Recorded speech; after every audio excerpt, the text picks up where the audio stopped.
Pamilya ang sumalubong ng bagong taon sa Rizal Park sa Luneta. Ang ilan nating kapatid galing pa sa malalayong probinsya. Nasa frontline ng balitang yan si Gary De Leon. Masayang sinalubong ang 2026 sa Rizal Park, Luneta.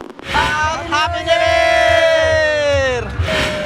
Pamilya, magkakabarkada at mga nanggaling pa sa mga probinsya ang piniling mag-New Year sa parke. Napanood din nila ang fireworks display. Yun nga lang, tumagal lang ito ng 10 minuto. Kaya ang masayang pagdiriwang, naging tahimik matapos ang fireworks. Wala ring mga singer at artistang nag-perform para magbigay saya sa mga tao. Kaya agad din silang nagsiuwian matapos maging tahimik ang paligid ng Rizal Park sa Luneta. Gayunman, masaya pa rin ang ilan nating kapatid na sumalubong ng bagong taon dito tulad ng pamilya ni Fatima na galing pa raw ng Marawi. Gusto ko ma-enjoy yung pamilya ko.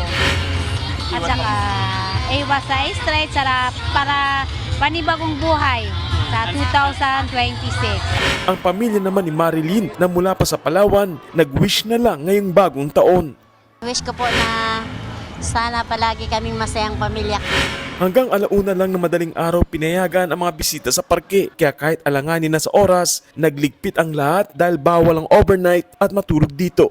Nagbabalita mula sa frontline, Gary De Leon, News 5. Mga kapatid, Angela Lagunsad Castro po para sa komprehensibo at makabuluhang balitaan at talakayan. Mag-follow at subscribe na sa social media pages ng News 5.